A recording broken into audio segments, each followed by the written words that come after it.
on, y'all? Welcome to Lapeef. Let's talk.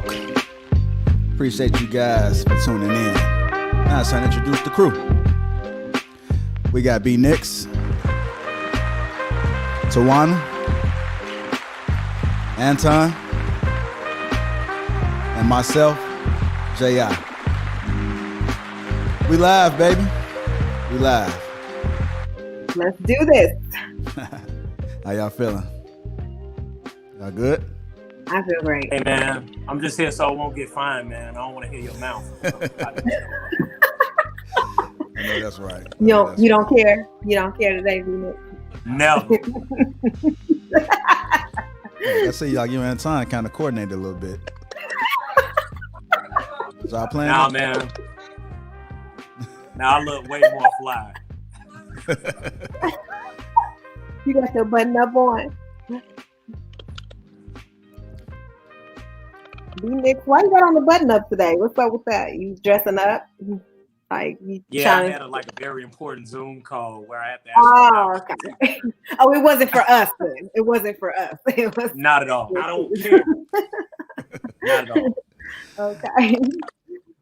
All right, y'all. Again, we appreciate you guys for tuning in to Lapeef. Let's talk. We're gonna kick it off on our first topic. Excuse me.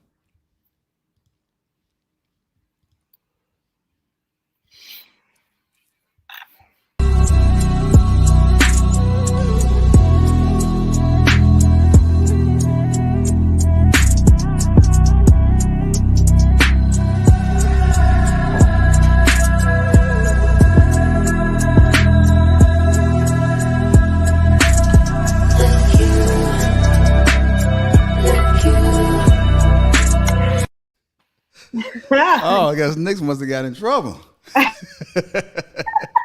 he off the screen. Hey, did y'all peep out? He's biting his bottom lip. So bad.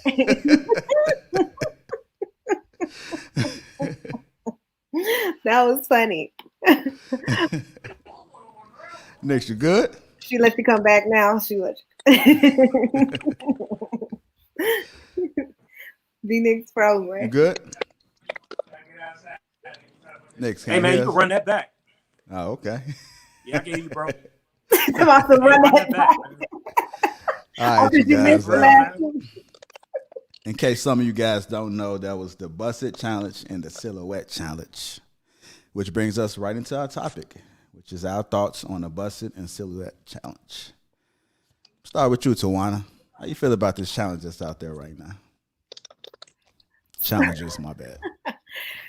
Until I'm not on TikTok, so I didn't realize that this was like a TikTok thing, and until Chloe was criticized for her silhouette video, I really didn't know about it until I just seen it. You know what? I think you sent me a video one time.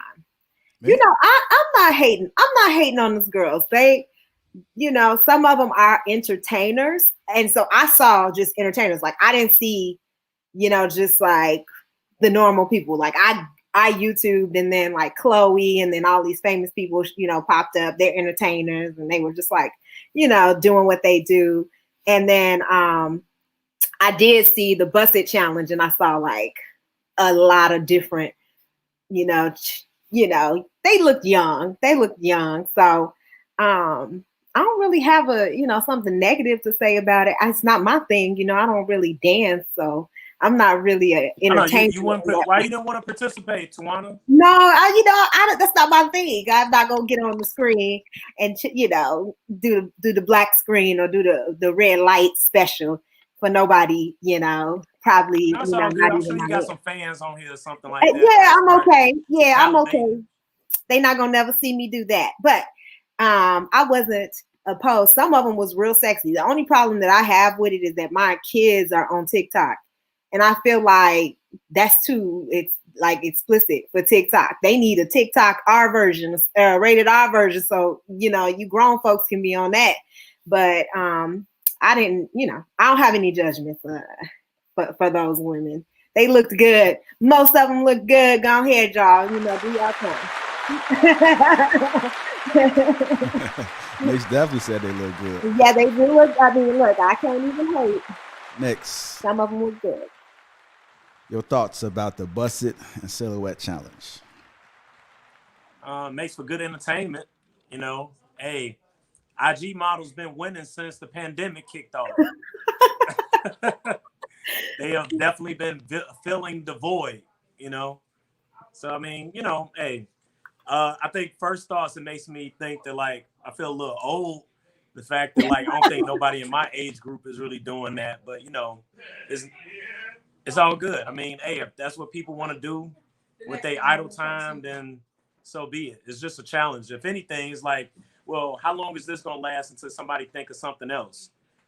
Who's getting paid off these challenges? That's the thing. It has to be some type of revenue generator, I would hope, at some point in time on all these challenges we've been seeing over the past 12 months.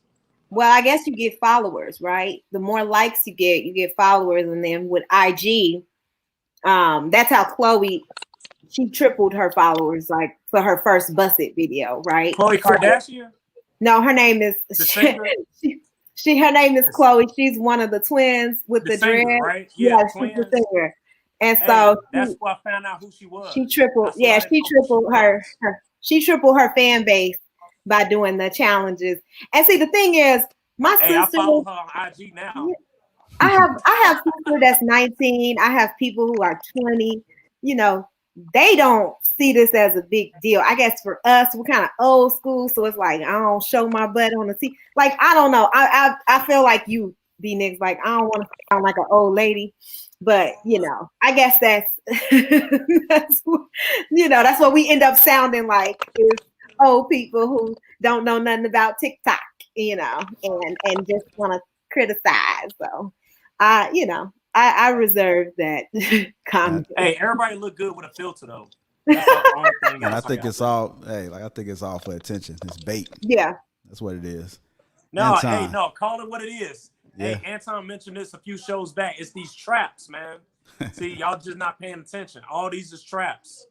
Right. Anton. Traps. The Busset and the Silhouette challenge. Your thoughts? Listen, bro. Hood rats are going to be hood rats no matter what. And you know the beautiful thing about hood rats is that they all want attention. You know what I'm saying? And if you put a little bit of cheese out there, and cheese meaning money, opportunity to get more likes, then they're going to be all over it. Yo, it really results in nothing other than more dopamine going to their brain as it relates to attention and likes, bro. It's trash. It's the same thing, man. Like I don't even relate to that, bro. It's more hood rat behavior, more validation of hood rat activity. And guess what? My chick would never be caught dead doing such things. So I can't align with it. I don't rock with it. I don't deal with hood rats. I don't even understand hood rat behavior outside of sprinkling a little bit of cheese and the way they communicate. I don't deal with it, bro. Now I feel you, Anton. I damn near wonder though that folks only fan subscribers go up because of their challenge and stuff. Because the thing is, all this is like clickbait for you to subscribe. That's all it really is. Hey, Anton, I want to ask you a question. I noticed you just said that your lady wouldn't dare do anything like that. To all the gentlemen that's watching, if their wives or their girlfriends have participated in it, like what advice would you give them? What advice would I give who? My chick or no? For the chicks. No, I'm talking about the other chicks, for the guys out there. Oh, their wives and their girlfriends already have participated. Listen, for every chick that's doing it, is 10 more simps that subscribe to it. Is more simps that subscribe to their OnlyFans and all of that. And so again, I don't give none of these hood rats any attention. The advice that I would give them is it's too late because you can't control her now. You can never put the genie back in the bottle. You already have subjected yourself to the idea that your chick is for everybody. And really, realistically, I hate to put it like this, but she not even yours at this point, bro. It's just your turn.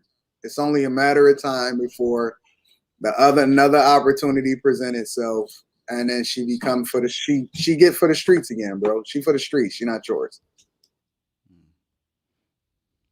Tawana? Yes. Same question. Like, what advice would you give somebody? You know, from a woman's perspective, somebody that's in a relationship, and their wives or their girlfriends have been participating in these challenges. Is it a good look? Is it just all for fun? Oh, is it harmless? You know, I think the funniest ones were when the girlfriend was attempting to do it, and then you see the boyfriend in the back, like, have you lost your, you know, and then they'll get up. And it was funny. Like, I saw some of those videos where people kind of made fun of that whole thing, you know, as a wife to be like, you wouldn't catch me dead doing something like that. I think it's disrespectful. But again, like, I know, you know, me and my partner's expectation of each other. So that's just something that's not acceptable to us.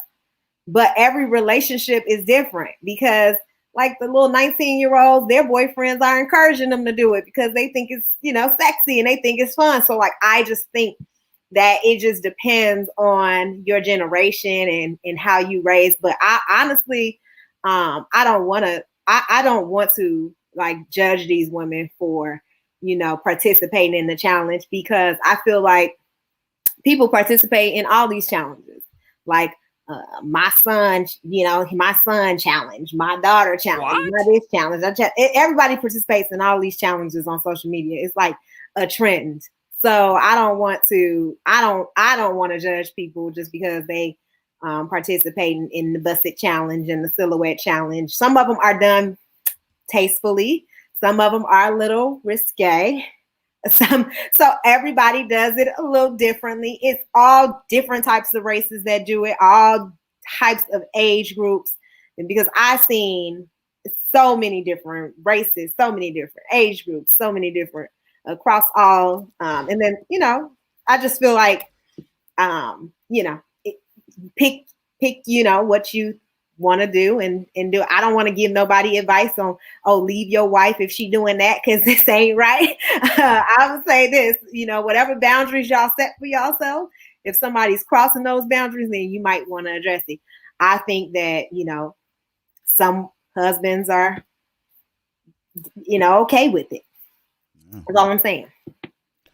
All right, I appreciate you guys' thoughts on that. We're going to move on to our next topic. If you just joining in, we appreciate you guys. I see a lot of folks are coming in, and we appreciate low key, you guys. I didn't get a chance to weigh in on the follow-up question, JR. Oh, yeah.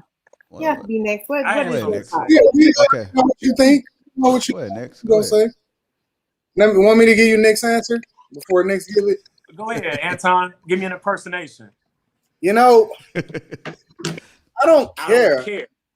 But I don't the care. thing is, you know, I feel like people should be able to do whatever they want. You know, I mean, would I do it? I don't know. I'd have to think about it, but you know, people should be able to do whatever they want. And you know, when it comes down to it, it's like, you know, people got a choice, and when they got a choice, you know, they decide to make decisions. And you know, when the decision comes, you just got to either live with it, or you know, it becomes whatever it is. So I don't know. What's the question again? Very accurate. That's very accurate. Because then I would say like that you got to either man up and deal with it, or you got to man up and fall back. You know. What? But I wanted to switch in another direction though. The part that's messed up about this too, like with our society, it's not necessarily about like whether they married to somebody, but you know, those women have children also. And I think, Tawana, you alluded to that as well. I don't think it's an issue right now, but the thing is, they will always be able to, it will always live these stories, you know, these IG stories and these Facebook lives and these recordings. That's the part that I feel that like. Will you be embarrassed later? Right. Well, will you, the son, the parent, I mean, they're the ones who have to deal with all this backlash, because the fact is, it will always have been recorded, so it's still archived. So that's the part that, like, man, I ain't seeing nobody my age doing them challenges. We're talking about people that's like, man, that got hella time on their hands. that's young, that's the youth. And hey, as I would say, Anton, they do got a choice. We all Yeah. born with free will and intellect. So, I mean, the thing is, they do got a choice, but at the same time, I think there's a responsibility, not as being a spouse or being in a relationship, but as a parent. You Folks know, got parents. they had a mommy challenge, and nobody talk about that. It was so cute. And the mothers were like in their robes, and then later they got all dolled up, and they were all like beautiful to show, you know, like I'm a mama, but you know, I can get beautiful, I can, you know, get sexy. And they wasn't dancing or doing anything, you know, outlandish, but it's other challenges that happens. It's not like this is the only challenge. The only reason it's getting so much backlash is because you know, that one video that went viral and everybody was criticizing that young lady for doing that video. And some of them are risque. Some of people are naked and you can tell that they're naked, even though it's a red light. You can see inappropriate parts. And like my son watches that, he's only 11. So, you know, some people like me who don't want their kids on TikTok anymore because of, you know, how explicit those videos can be.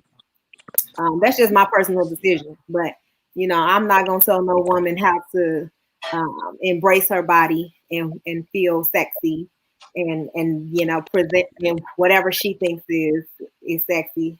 Who am I to tell somebody? Because I'm hating because I ain't got the same, you know, talent, I guess. Or you need talent. You don't need talent. All the streets. No, I won't hate. All right, again, if you're just joining us, welcome to Lapeef. Let's talk. Moving on to our second topic, which is, do we as a black community truly desire success, or do we want to look like success? Do we as a black community truly desire success, or do we want to look like success? I don't know if you guys noticed, I was just in the mall not too long ago, and in front of all the high-end stores, I see nothing but black folks in lines. I understand it's COVID, but even outside of COVID, I think there's a lot of people that are buying all type of things. I mean, just think about all the money that people was getting from the pandemic, whether it was legit or not legit. What did they do with their money? They bought designer things. So this question is really good. I want to try to get to the bottom of it, and I'm just really curious about you guys' opinions about it. I'm gonna start with you, B. Nix. Do we as a black community truly desire success, or do we want to look like success? We want to look like it. You know, this doesn't align with how I personally feel, but historically, us as black folks, we always been consumers, you know, to this market. There's a psychology, a media behind this where it impacts our behavior about what we want, what cars we drive. You know, even for my old school folks, how many grandfathers, uncles, cousins we know that, hey, got to get a Cadillac, right? We don't have any ownership in Cadillac, but that's something that we always aspire to get. This plays out to present day that we always want to look the part, you know, because this is, whether we want to or not, is part of our culture that we have adopted. It's part of that learned behavior where we want to be able to show and prove, because for many of us, we grew up without these things, right? It wasn't handed to us. We want to earn it. So now that we have the opportunity to have these items, we want to show it off. We want the world to know.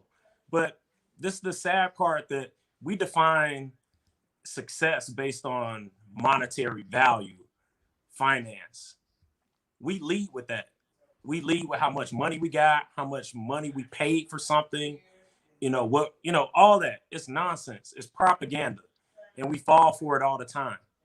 And I don't even know if this is something that I can say just as a society, but I'm speaking just with black folks culture. It's like keeping up with the Joneses, right? That's like some old school things that our parents would say to us, but we still live that. We still remember back in the day, folks had clothes that had the big, you know, logos on it. You know what I'm saying? We always got it's all about looking good and playing the part, but we always feel that we have to spend money on that. We have to show it off. We have to brag. And I think it creates this culture where like this, the have and the have nots, because we don't come up from culture that we're just born into opportunity. We're born into money. We all want to aspire to be able to pass that forward, but do any of us have that? At least I can say I didn't grow up with that. But I feel that, you know what, there is success that goes beyond monetary. I find success in having children. I find success in having pride in my job. I have success in feeling that I've accomplished the task, you know. But this is the part where it gets messed up, because now if we switch this a little bit to like the dating aspect, that as a man, I feel that like I have to be able to provide this expectation of a monetary value of what is deemed a success in order to date the bad girl, in order to date the prettiest person. So now it perpetuates these stereotypes that we feel that we have to live up to. But folks not being honest with themselves. We're trying to aspire to reach an American dream that's really only meant for 10% of us.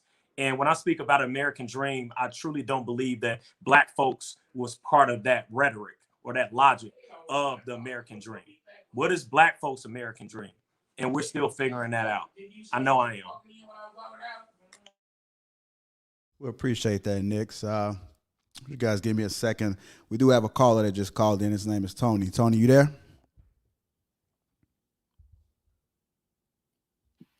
Tony, you there?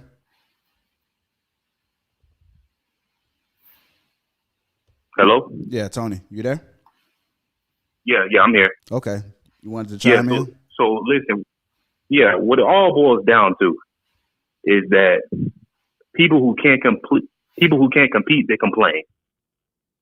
You know what I'm saying? So, I mean, as far as I'm concerned, Kevin Samuels is the Tom Brady of YouTube. The brother has 6 rings already. He's only, been on this topic for past 9 months, 10 months, maybe a year. And what it is, he's ruffled some feathers, because we live in a society right now where everybody gets a participation trophy. And he's just bringing it back to the old school. If you win, you get the trophy. If you don't get the trophy. So that's really what it boils down to. All these snowflakes and, I put in a good effort, so I should get something, or I should get a blue ribbon. No, if you win, you get the trophy. You get the bragging rights. That's what it boils down to. And that's what he's bringing it back to. And I appreciate that brother for that. So that's all I wanted to say. Thank you. All right, Tony, we appreciate you calling in. Yes, sir. All right. Hey, at this point, we need to have Kevin Samuels as a guest, man, because Buddy name comes Like, up man, on he every needs show. to be right. Damn. I feel like he's a cast member at this point. Like, get off his. So much free press, man. All y'all gotta do is acknowledge the greatness that he's bringing to these men. I ain't acknowledging that man. Y'all can keep talking about him every day of y'all life, and he ain't never. Hey, let's stay on task though. That's like for real, because I'm confused as to what the question is now. No, it's all good. Hard to talk about Kevin Samuels. Yeah. I gotta recalibrate. Yeah, like he kind of threw me off a little bit too. I thought. I was like, Kevin, what? But I do appreciate him calling in. And the first comment I thought was relevant. Bro, I respect everything you said, man. It's all love. All right. All right, Anton, coming to you now. On your own with that, Nick. Do we as a Black community truly desire success, or do we want to look like success? Both. But the difference is just that those that can't truly acquire it is okay with fronting or pretending to be that. And then in some cases, there's a misunderstanding of what success is, right? Because, like, for example, I consider myself to be grateful for the fact that I never got one stimulus check, any of that. Like, I don't even know what that is or how you even acquire it or anything like that, nor do I care, because it has no bearing on my well-being. It plays no role in my life. And I'm going to just be honest with you. Like, my daughter couldn't even spend that money. Like, that's nothing. It means absolutely nothing to me. And when you get to a point in life, I believe, where the ebbs and flows of what's going on in society, who become president, whatever is happening, and the things that people is arguing about on social media and all these different platforms, when you get to a point where you realize none of that bears has any bearing on you and it doesn't matter who becomes president or anything like that, then I think that you've transitioned into a place to where you've truly like outgrown what other people have considered successful. A lot of people consider success making six figures. That don't mean nothing to me. It has no bearing on me whatsoever. And as a matter of fact, even the things that I buy, if you look at my Rolexes, oh, this is from B Nix. I just picked this one up today, baby. This is for you. Just got that new one. You like that one? They just dropped the new one for me. I'm sorry, I had to say that, but I just copped that new one for you, B Nix. But hey, just know how I feel about it. That's all. I don't have to say it's it. beautiful. I don't care. Hey, listen, it's gonna be on the channel. But listen, the point that I don't care. You know, I pick and choose and go where I want. I literally can spend anything I want, and it has no bearing. And most of the time, I wind up wearing just the Apple Watch. And if I go out and buy a Rolex, I understand how money works, and every single watch that I buy actually appreciates with value. So I don't think that most people even understand how money works, and that factors into people looking successful versus actually being successful. They have no understanding on what success is. They think success is a bust down watch, when in reality, busting your watch down, most people that's really into watches understand that devalues the watch and they look at it as trash. They look at going to the Gucci store and all of that, which is cool to be fresh. But again, you got to understand, are you debt free? You know what I'm saying? Can you write that off? Is that a business expense? And so I look at money a completely different way. And people that are pretending to have money or think that they are successful as a result of what they wear or, you know, what it is that they rock or all of these other things, I feel as though it's just a misunderstanding and them not understanding how money truly works. So if you're talking about it in a scheme of the Black community, then I think that people need to just become more educated on how things work. And it's just a cultural issue. Culturally, we champion the stuff that's the most toxic, and we shun the people that's actually adding value, such as somebody like a Kevin Samuels. We'll champion a rapper, right? We'll champion all of these celebrities that's not actually bringing value and actually teaching us the wrong things. But then when we finally hear the truth, we say, yo, we don't like the way they saying it or the vessel that's carrying the message. So I do think that it's an issue within the Black community, but it'll never be solved because people are too busy trying to validate each other instead of trying to find the hard truth in it. So.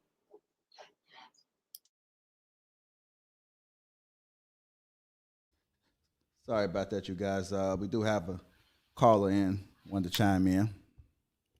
All right, go ahead, Kyle. You there? Kyle, you there?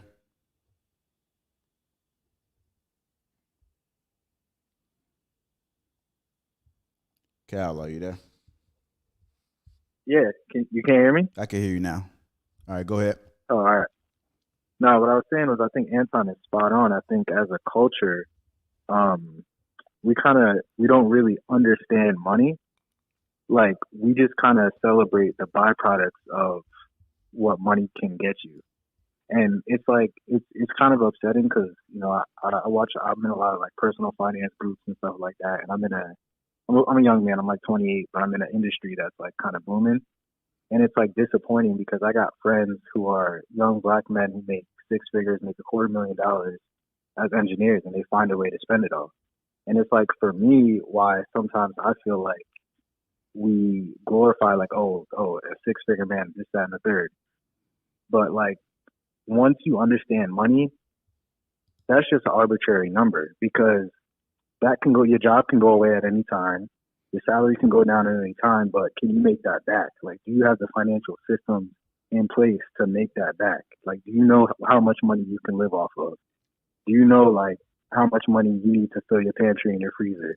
Like, that's the sort of thing where it's like, it's disappointing to me sometimes because I feel like we focus so much on the stuff that's at the end of the journey, but we don't even have the tools and the systems in place to get there and to replicate that as a community. So that's just what I wanted to say. I thought Anton was spot on with that because it's like, it's disappointing. Like, if I were to lose my job today, God forbid, spare my life, spare my job, I could get this all back. Like, I'm confident I could get it all back because I know that I can live off of $400 a month in groceries and bills and stuff. I know what my budget is. I know how to move. I know if I had to cook XYZ to bring my grocery bill down, I could do that. And that's like the sort of stuff that I feel like the younger generation should really focus on, instead of, okay, when I get this job, I'm gonna run out and get this car, or when I get this job, I'm gonna run out and get that, or whatever else. Because if you build up your expenses that high, as soon as that income drops off,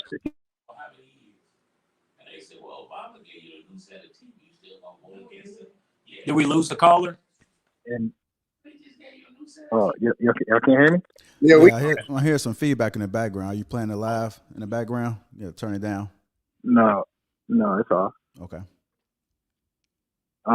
Yeah, but I was just saying, like, it's to me, it's I think it's like an education problem, and I think it's just like we kind of sometimes get really excited about the byproducts of success instead of focusing on, the traits in each other that, and the character traits and like discipline and stuff like that actually get you there, like the journey part of it.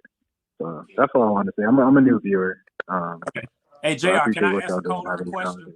Yeah, go ahead. Hey, but wait, before you answer, let me salute to you, fam.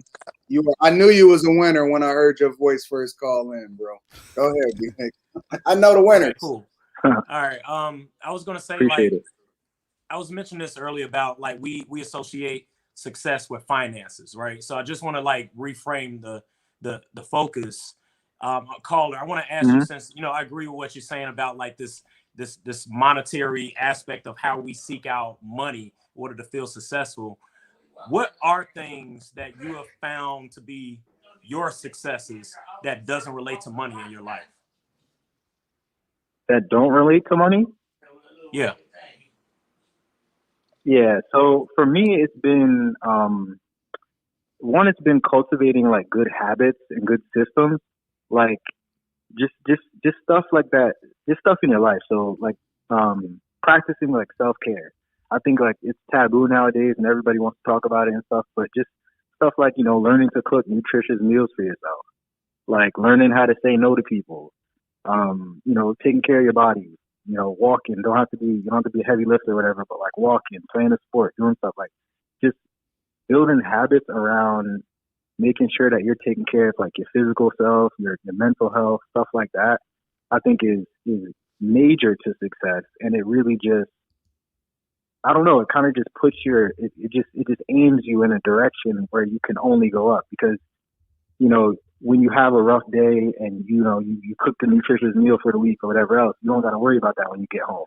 That's taken care of. So it always just self-corrects when you start building those habits. It just always kind of steers you back into moving forward. So those types of things have been what's really been good for me. And then just remembering to invest in yourself too. Like, I'm big on investing financially, but also like in my industry, like I'm a software engineer, you always have to learn.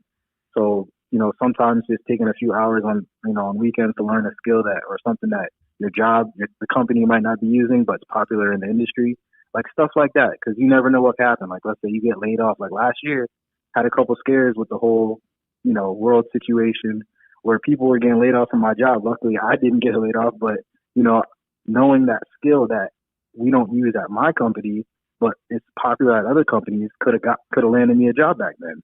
So stuff like that, just, trying to build systems around yourself and other stuff. And I think the other thing is, people focus on spending money and like budgeting their money, but they don't spend enough time worrying about budgeting their time. And this is something that's like so crazy. And I feel like it would be a breakthrough for the Black community to really focus on, more so, because we spend so much time on stuff and like waste so much time on stuff where like, even if you spend an hour here, like for example, like I spend like 2 hours going to the grocery store and then like 2 hours cooking for the whole week on Sunday, most weeks, not every week. That saves me so much time during the week because I don't have to think about coming home, then going out to get food or cooking or whatever. It's just in the fridge, just warm it up and I'm good. Like stuff like that. So yeah, I hope that answered the question. Yeah. All right, thanks, we appreciate you, caller. All right, man. Appreciate the show you. moving, and thank you for subscribing. Why do we You have some amazing speakers. Why do we all try to take money out of the equation? Like money matters a lot. Can I That's give not the my 2 question, cents though. before y'all start Yeah. arguing? It's about success. Success doesn't automatically Yeah. mean money. Yes, it does. That's exactly what it No, means. it doesn't. In No, American, that's your yeah, perspective, bro. to I Americans. just said that earlier. That's part of the problem. We try to aspire to live this fake life because we think that we got to make a certain amount of money. The thing is, money is a means of survival. It's not a means of success or happiness. No, money is a means of thriving. For some people that make a minimal amount of money, it's a means of survival. But for the rest I of don't live by that it, creed. means of thrive. Listen. If I have a certain amount of money, I can send my daughter to certain schools. I can pay for her college. I can empower my family, my wife, to be able to not have to go to work every day and to be able to nurture and live in her purpose. It's a lot of things that money solves that you want to ignore, and because you're trying to ignore it, that's the and this is a thing that a lot. And I'm not It's using. not about ignoring it, but we I'm not got to have talking a about broader you conversation. specifically. So It we're matters. talking about success, Matters. Anton, not Success finance. is money. Success It's is a money. variable, yes. No, it's a. But it's not the end all be all. Everything in your life is a reflection of what you do in every other part of your life. So generally, if you are successful in your finances, it's a reflection in most cases of how you're successful in your job, how you're successful in your family, how dedicated and how structured you are in your spirituality. Everything usually aligns if you got yourself together financially. So it is a litmus of what it is that you're supposed to be doing and how successful you are. We're not going to ignore it and act like it don't matter. It matters. I'm not saying it didn't matter. I said that's not the only, that's a variable. One variable. That's not the only thing. So the thing is, when we talk, you're looking at it from a very just focused, pointed aspect. I get money is involved with being able to have access to certain things, but it's not the only way that you could define success. It's the biggest way you can define success. It's not the only way. It is the way that the American way. It's the way that's how. This goes back to what you talked about with the capitalism. rappers and stuff, right? So the thing is, you got rappers living these falsified lifestyles, and we talked about in the past about deception and all of this. This is why these lifestyles of people being deceptive takes place, because people think that's the only way they're able to be relevant in life. I was gonna talk about Kanye West, Can't Tell Me Nothing, because he talked about how the first thing he did was buy some jewelry. He bought a Louis V. His mama couldn't tell him nothing, right? He didn't pay his bills, but he wanted that flashy lifestyle because that's what is from. And I can speak to that firsthand because I came from like a Catholic school and we wore uniform all the time. And my mother would not buy name brand clothes. She just was not going to do that. And she made that very clear. We cannot afford that. That's not what you're going to wear. So I never wore name brand clothes. So when I transferred to a public school and I didn't wear name brand clothes, I was like talked about like I'm a bum, but like you a bum, And I mean, I didn't have ugly clothes. I just didn't wear Tommy or whatever we was wearing back then. Guess, I just didn't have the money to do that. Or my mom didn't feel like that she would spend money on that type of stuff. Right. But that was an indicator of, success, or not even success, but that was an indicator, right, that you had money. And that was supposed to be something people saw as like, okay, she's wealthy, or she got money, or she balling, right? So we grow up kind of thinking that we should show, like physically show, that we have this money. And that comes with Black people having to assimilate and having to present themselves a certain way. And so we always had to focus on our physical appearance, and we really didn't learn about money. And I think that most of it was that we didn't think that success was plausible in America, and that we could attain success. And so a lot of financial literacy is what I invest in within the communities, is like teaching people about these things that really you need to budget, or if you cannot afford this, you shouldn't be buying that. Like really teaching people the basics is really the foundation of it. And I don't think that it's that we don't desire success. It's just that in our community, the value was placed on other things. And so people start to, want those things, right? To value the Gucci bags, the Prada bags. They don't care if they got a place to stay. They don't care if they living at home with their mama or in a basement.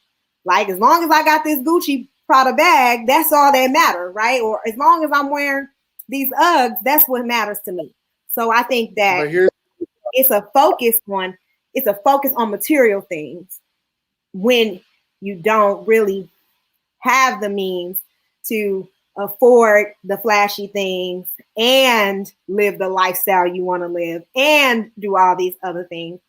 And it's just the disparities. We really haven't commented on the disparities between middle class African Americans and middle class whites, which is a huge disparity, which really does, give us a disadvantage in some ways. Like, we can be making the same money as a middle class white family and still live in different neighborhoods and have less access to wealth and fortune because of our history or because of other things. So we don't have the same level of access. And so we often have to start from scratch, and we can't afford to live that luxurious lifestyle if we want to create a legacy where our kids can have what we need them to have when they get to our age, and they're not starting from scratch. Like, I'm starting from scratch. I had to build my own wealth, build my own like financial security. I had to do all those things, and some people don't. Some people come into this world and they come in and their parents give them that security, or their parents put down a deposit on their house, or their parents help them get to the next level. So it's so many different things that contribute to why we desire success or why we don't have it, and what it looks like for Black people versus other people. So I'm not trying to limit us to, oh yeah, we just desire name brand clothes and material things and all this other stuff. It's reasons why we started focusing on our physical and our appearance, and why that has become the trend in our community. But it's not, once people learn financial literacy, and once they really start to really understand how money works, people do change their behavior and they do change the way they think about stuff. And so, like, I'm not flashy. Even if I have things, you're not going to see me flashing it like Anton. I would never do that, right? I'm kind of humble, but I'm from Chicago as well. So I already know, like, the more you talk about your wealth, the more of a target it puts on your back. So what? I guess that's, that's how I feel about it. I guess it's different in Detroit, but it ain't like that here. So I am very, very cautious about what I talk about. And, I don't want to get too far into my personal life, but I do want to say that is the difference between why, it looks like we don't desire success. We just want to look like success. I don't believe that that's the truth. I just believe that is some of the part of the reasons why. That doesn't even make sense, bro. Because, like, I got it out the mud. Like, I was born in a hood and everything. I learned everything that I learned by living in a library. Like, my work study job from college was in the library. I would hurry up and work and put all the books up. And then right after that, I would spend the rest of the night just living in books, studying Warren Buffett, studying, understanding how compound interest works, understanding and reading chess books, and understanding how that equates back to history. Which part are you saying is not true? I mean, I understand that you have your own different experience, Anton, and you are an exception to the rule of everything else that happens. But there's other people. You can't answer for me. The part that what I'm saying is, I don't understand what you're saying that you don't agree with. I'll tell you exactly. Okay. The part that's not true is the fact that we feel as though we are at a disadvantage because of our community or how we was raised, when in reality, over 83% of all millionaires are new millionaires, which means that they getting it out the mud. It's not inherited. It's not coming from their parents. It's not coming from certain situations or circumstances. They're not taught differently. The reality is that we have a horrible culture, and our culture champions, you can do whatever you want when you want to, but then at the same time, we're not saying, okay, but you have to be accountable for those actions. So we say, oh, you can do whatever you want with your body. You can listen to whatever you want. You can champion whatever you want. You can buy whatever you want. You can subject yourself to anything that you want to do. But then we say, but don't say it to people like this. Tell them like this. In reality, our culture heralds the wrong thing, and what it does is it celebrates the horrible mentality that we continue to perpetuate that has nothing to do with anybody else is putting on us. In reality, I'm more successful because I outworked and I studied and I used my time more effectively than other people did. I didn't champion what rappers do. My heroes are not rappers. My heroes is not the things that everybody that most of the people in our culture listen to. So my point is, it comes back to what B. Nix said. B. Nix is saying that money don't matter. I'm telling you that it does. But the difference between what he's saying and what I'm saying is that how you use it is the difference. It's not that it doesn't matter. It's that what you use it for and how you understand money to work within yourself and your family and your community and how you align yourself and who's your mentor. All that junk matters more than you spending it on the same things, because we are making just as much money as other communities. That's the reality. We're just throwing it away. That's the difference. I mean, the statistics are clear. They're clear. 1 in 50 Black Americans make $120,000. 1 in 10 white Americans make $120,000, and that's just in Chicago. You can look at the statistics. Just look at the actual figures, because I'm a data person. I analyze data for a living. So what I'm saying to you is, I'm not blaming any other race for the reasons why. I'm telling you that there's reasons why physical appearances were valued. I didn't say that. What I think is people do not listen to your entire point. And they just focus on one thing. And that's one thing that you say. I had an entire narrative that I presented, and why I presented that narrative to talk about assimilation and to talk about why we started to value physical things and why that's not good, and why we need to shift, and why financial literacy is important in our communities, and why people start to do those things. I said that as well. How can you tell me what's important in the communities when I've spent over $1 million educating the people within our communities? I'll be in the communities really. I'm not telling you. I'm answering the question, talking to Jay, like answering my question. What are you talking about? You guys one at a time. I guess when y'all listen back, y'all will actually hear what my point was, and like maybe y'all can listen next time. Like you don't listen. I mean, I'm the only person that's rich on this panel. My point means more than yours. It does. You can't tell me how wealth works. Hey, you know what? You don't have it. Anton, my whole point, which I think we're kind of saying the same thing differently, but my thing, money is about survival. You said it was to thrive. My thing is that is one variable. We were talking about success. And that's why I asked that brother that was on the call, like, how do we define success? Again, we are consumers. We always feel that we have to reach toward monetary items and things and the amount of it in order to validate who we are. That is not the case. I said it's a variable, but is it the most important? Hey, that's subjective. My thing is that you said that going to school, reading books, all that, the fact that you completed school or whatever it was, that's a success. The fact you got kids, that's a success. The fact, like, to me, I define success in everything that I've set out as a goal, I've accomplished it. That's how I feel that those are successes. So how do you live it? Yes. But I think we do get caught up into this game where we have to look like success, because we think that the look of money, that means that I'm successful. And we get too caught up in having to show and prove to people that, hey, I do have money. You know what I'm saying? So that's part of my bigger issue. Not the fact that money isn't involved. Money gives you access. But to me, I define money as a means to survival, not as a means to thrive and do whatever. Because it is what it is. It's just a perspective. That's how you live. That's how Tawana lives. That's how JR lives. My only thing is that the question pertains to success.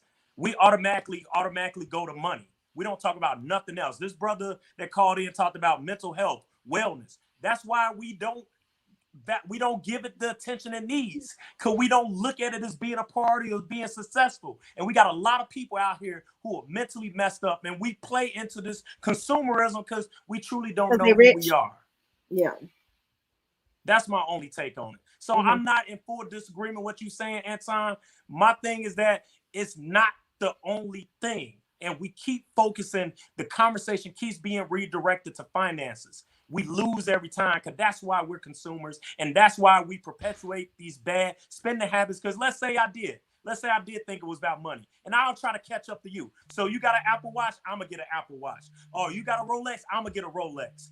I'm going to bust it down. You said, no, I'm going to keep mine. So then now I'm going to buy a new one. So I got a bust down watch and I got a watch that was actually meant in its current form. So now I done bought all these items in order to prove to someone outside of me that, hey, I've now made it. And we always lose that way because we're worried about what everyone else thinks. What you're not hearing though, B-Nix, is okay. The thing that gets lost in translation is the watch is a result of the hard work. It's a result of the outcome. I get it. It's like, a byproduct. So your example is a bad one, is because you chasing the things instead of chasing the methods by which I was able to. We're talking about success. A watch doesn't mean success, though.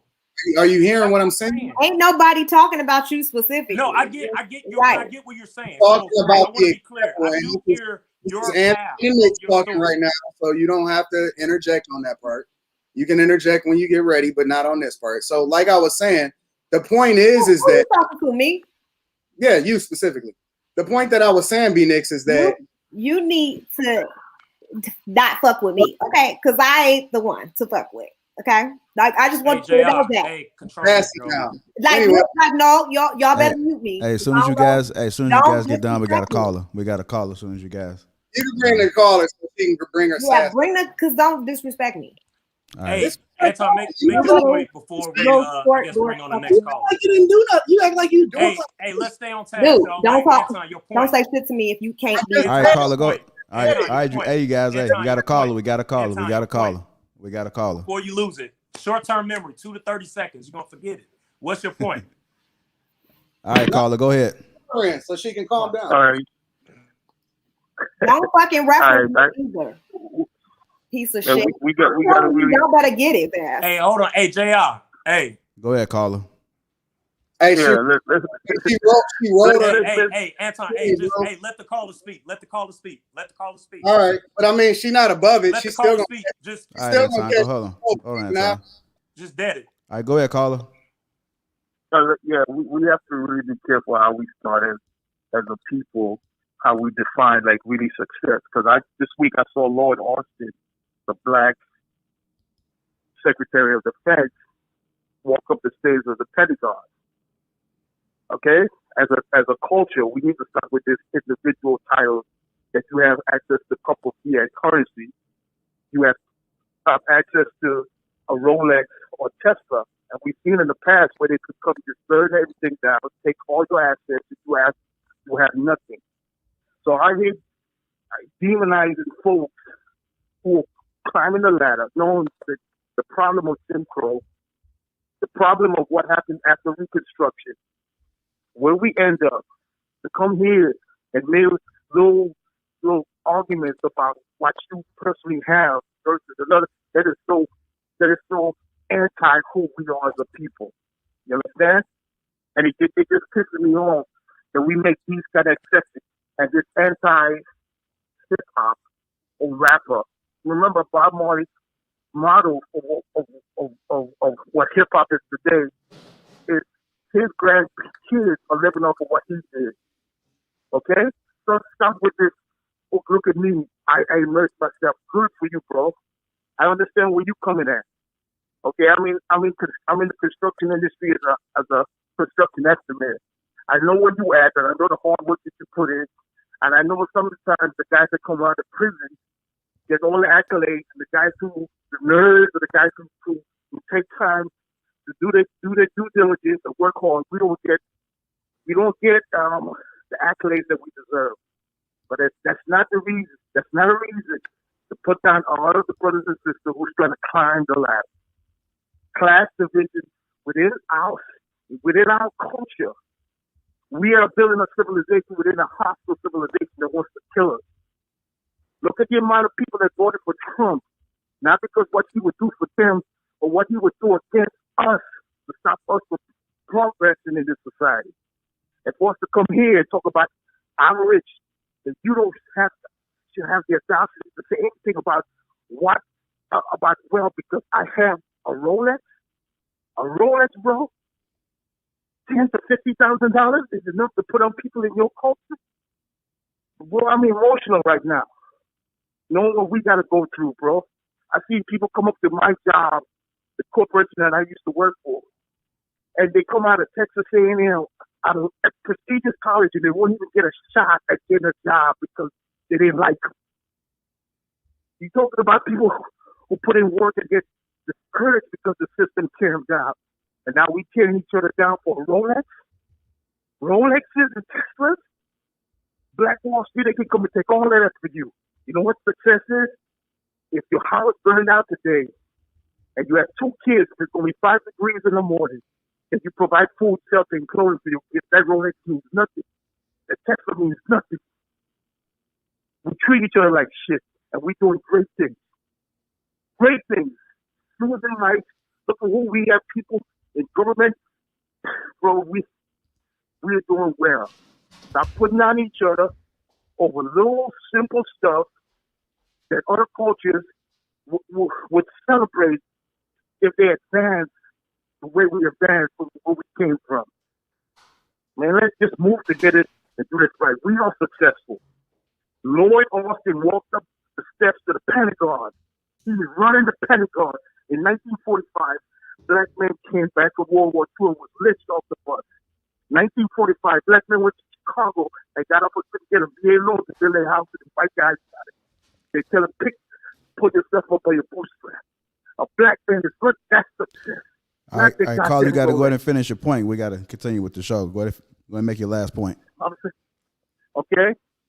I'm just saying that another thing, this Kevin Samuel thing, Kevin Samuel will be on No Jumper. He's going to be on T.I. show. He's not the opposite of the rappers. He want to be accepted by the rappers. So be careful when we start doing it, because Tommy came on that show, and what he did, he was real nice to her. He didn't treat her like the regular black women who call.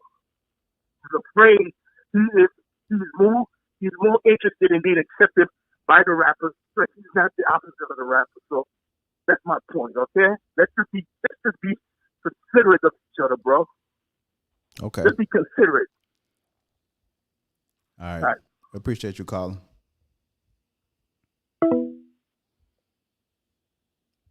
Did you guys get the point? You guys there? Anybody get the point? Nah. Okay. I was hoping we could address it. I don't know.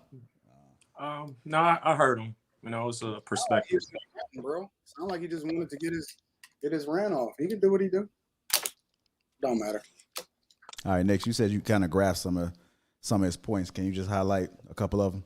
No, I said that's his perspective, but that's usually my go-to for anytime anybody. I don't care. It's his opinion. I think that's what this is for. This platform is for people to be able to voice their thoughts about issues at hand. I mean, he gave some historical information. I think to me, I took it like this crab in the barrel mentality that we try to tear each other down, but just staying true to our topic still regarding success. I mean, this shows right now, even with the callers that have called in, we all have different definitions of success. So as an individual, folks need to take a long look in the mirror on, are you successful, and what goals have you accomplished in order to define yourself as being a successful person? Is it money? And if it is money, how much? If it's ownership, is it family? Is it some of the personal accolades? Is it education?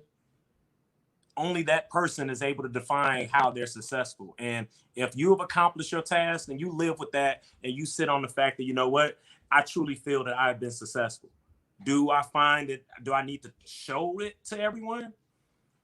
Hey, everybody live how they feel. If they feel that they need to, brag and show off or display it, this still plays into, this is almost, I want to say this is not unique to Black folks, but this is something that we always beef over.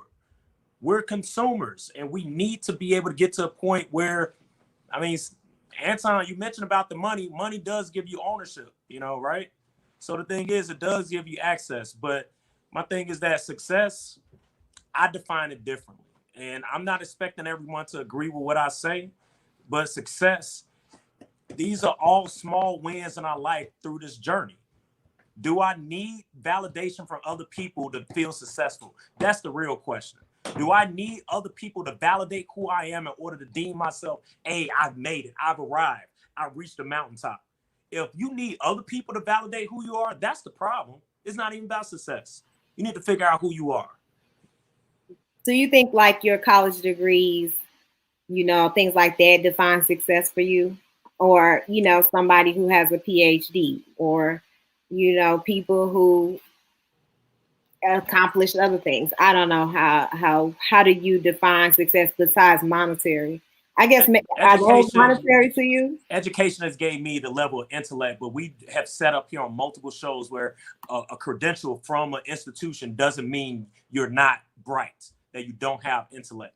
It was on my bucket list, to achieve a degree. So I find that as a success, but that thing is in a box right now. I don't have nothing in my house or where I work at that has nothing to do with my degree. Because at the end of the day, that doesn't define me. The degree doesn't, nor does the money, nor does my car. I could care. Those are material items. My intellect, where I'm at right now, my confidence, my family, something I could pass forward, knowledge. That's what I define as my own success. But the variable of the money, that is another variable too. But it's a means of survival of the fittest. All right. Let me a second. Then we got the caller calling in. Go ahead, caller. Hey, how y'all doing?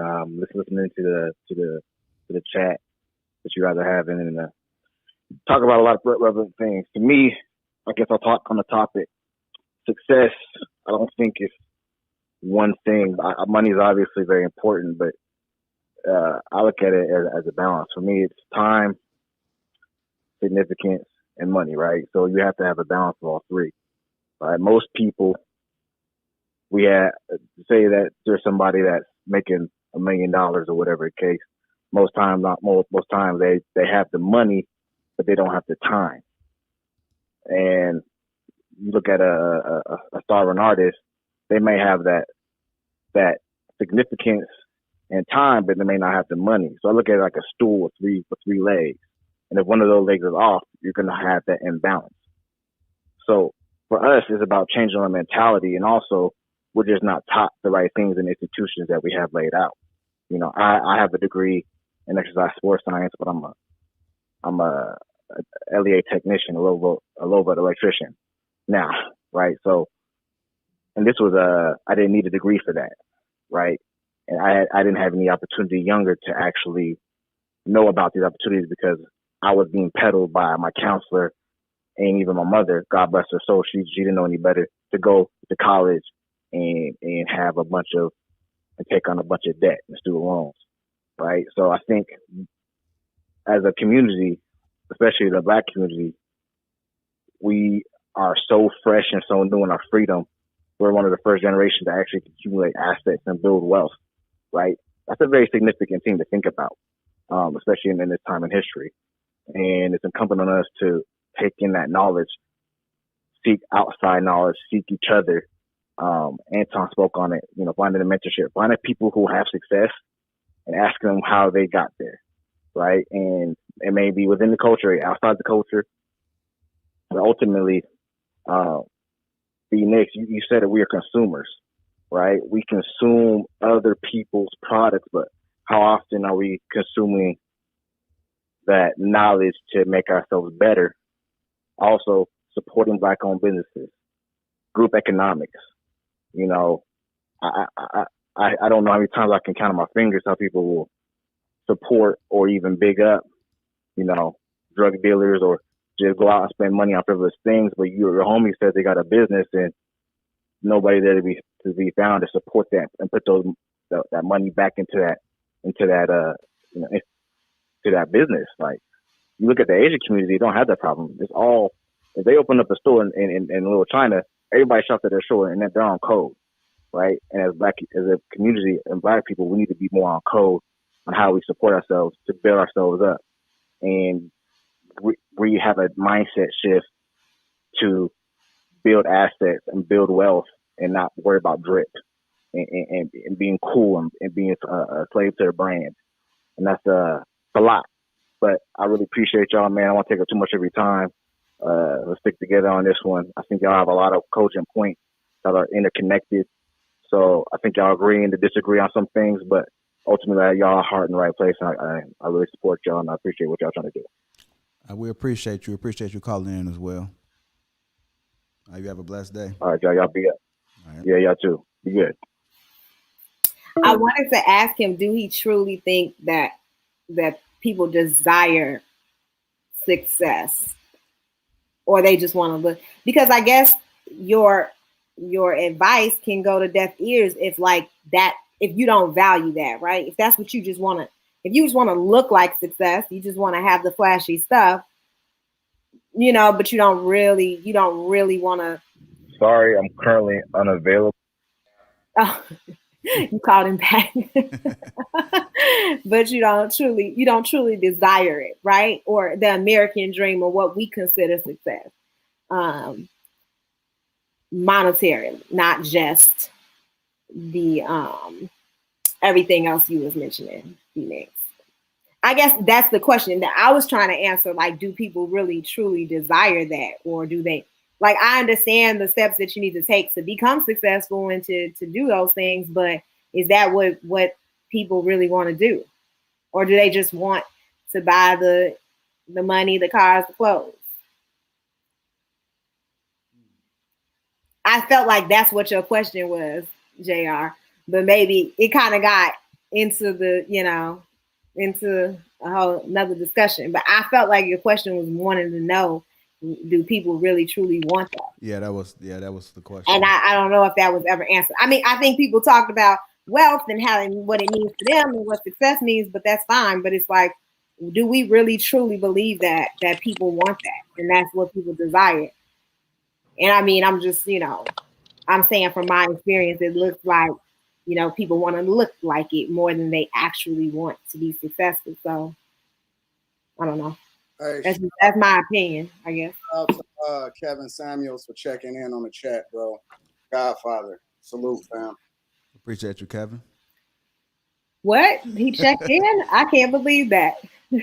We talk about him so much, he probably was like, let me see what these kids are all about. All right, you guys, if you are just tuning in, welcome to Lapeef Let's Talk. We're going to be moving on to our next topic. Play a short video for you guys.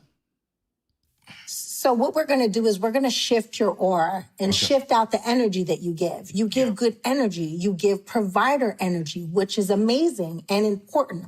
I was taught from my brothers that men have only a few jobs: protect, provide, and profess. Ooh, protect, provide, and profess. And profess. Okay. You cover all three. Unfortunately, a lot of women they don't have a good example of what love is, okay? And provide to them means that you have to pay for everything. Provide does not have anything to do financially. Providing is providing security, not that you have to go out and fight men for me, but even security for yourself, security for my feelings, security for my well-being, security for my mental health. And that's what a lot of these sisters are missing. So we're going to have to shift your energy. Okay. We're going to have you start manifesting and meditating on what it is that you truly want, and get off of Instagram. Stop looking at them IG models. That's the problem. All right, that was, I believe his name is Anthony O'Neill, and he had a guest on. Yeah. But the question... Punky Brewster, right. Well, not Punky Brewster, but isn't she the girl from Punky Brewster, or am I tripping? Y'all don't know who that is? Oh my God. I can't believe that. Let me look her up. The question is, does a man providing have anything to do with finances? Does a man providing have anything to do with finances, Anton? It absolutely do. You can't do anything without money, and I'm tired of people acting like it's not important, and providing provision does not come with finances. It absolutely does come with finances. And an interesting thing about it is that I've never seen anybody feel more secure in the hood than they have in the gated community. It's so funny to me how people can say that money don't mean nothing, and it's usually people that either they A, have not made enough, or B, haven't made enough to really be able to see the benefits of being able to see like exactly why money makes a difference. It makes a huge difference. And more importantly, similar to how I said in the last segment, it's a reflection of your efforts. Usually if you're providing value, and it's the reason why I love capitalism so much. I argue with people about capitalism versus socialism to the T, because capitalism literally is the reflection of your efforts in the marketplace. It's your ability to fill a void.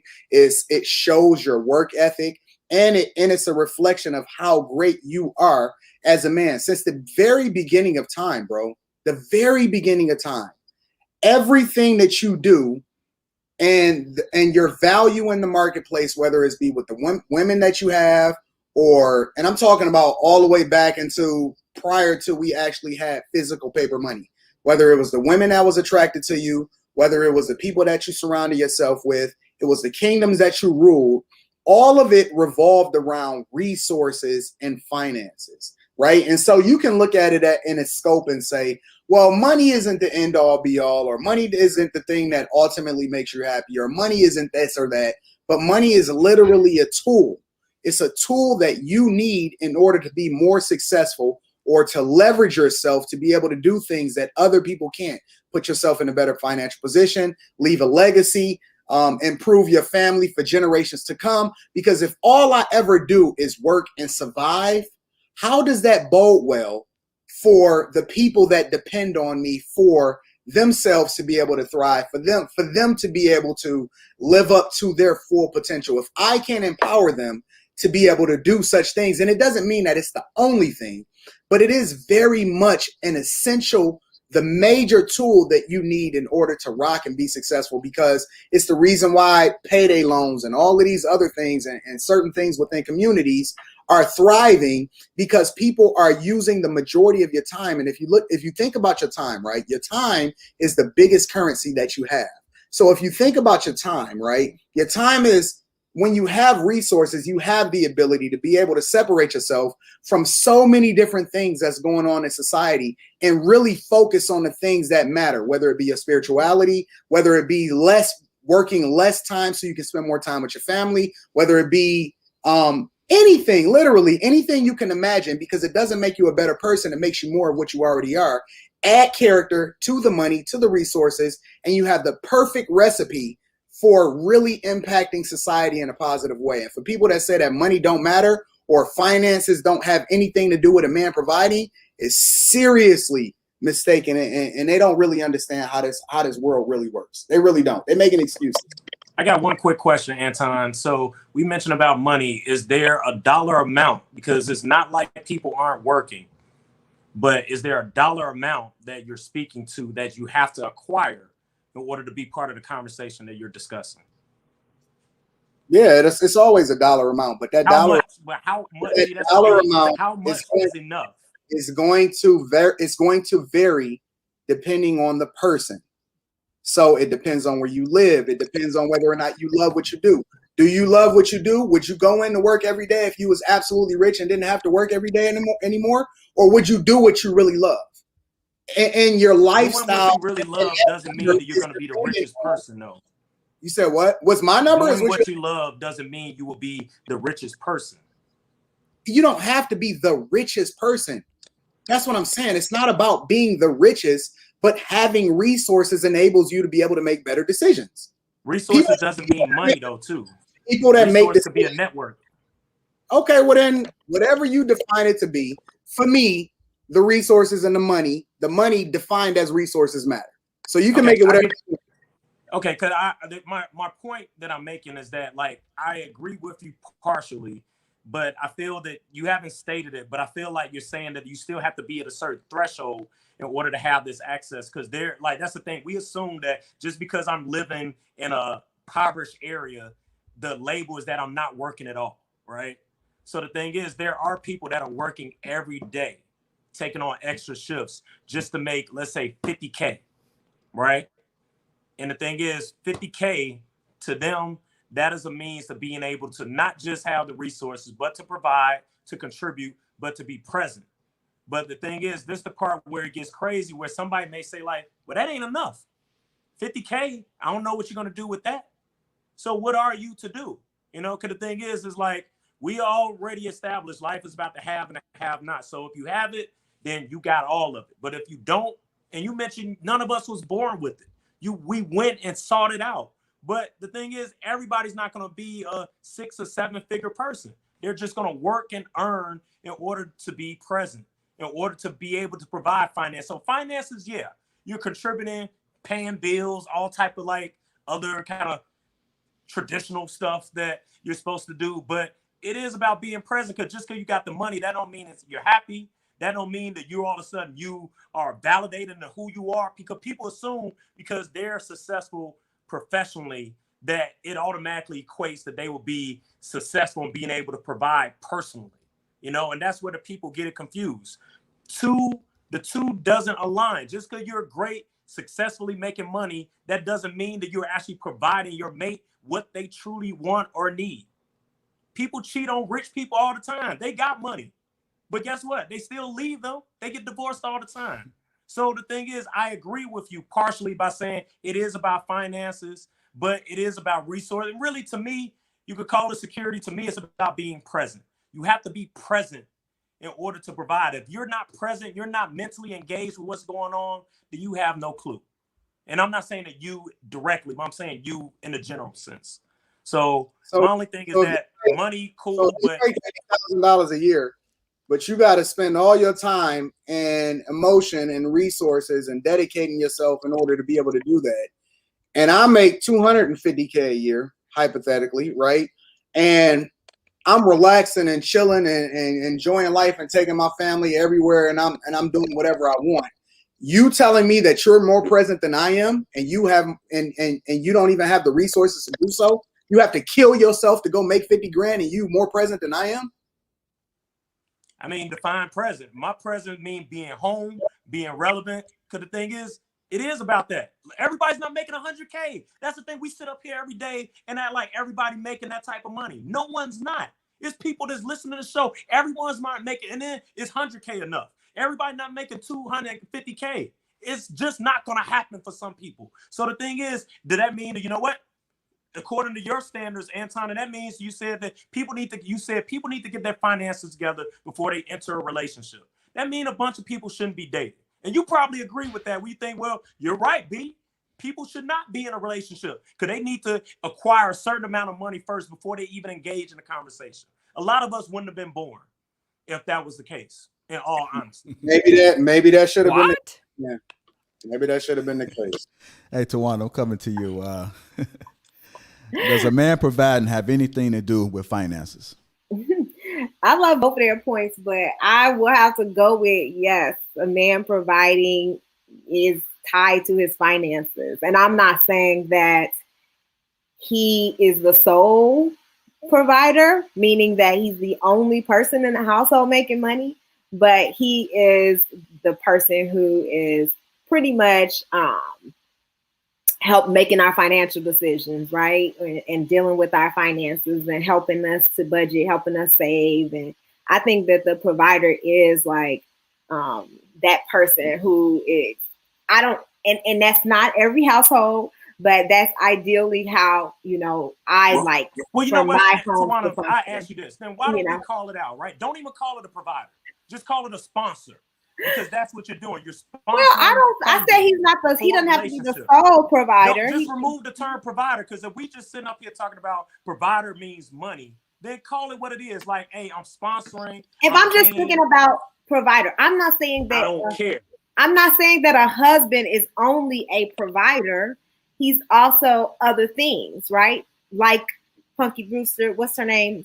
Sherry Johnson said. I don't care. They profess, they provide, and they protect. So yeah, but like it's not just about finances. I mean, hey, JR, we need to start doing polls while we're talking about this too. Because is that even about? We talked about what, we always talk about the keywords, the security, they're a good husband, they're a good father. But does that even carry weight? Can I ask you a question? But don't misquote me. I didn't say that meant he was the best husband or the best father.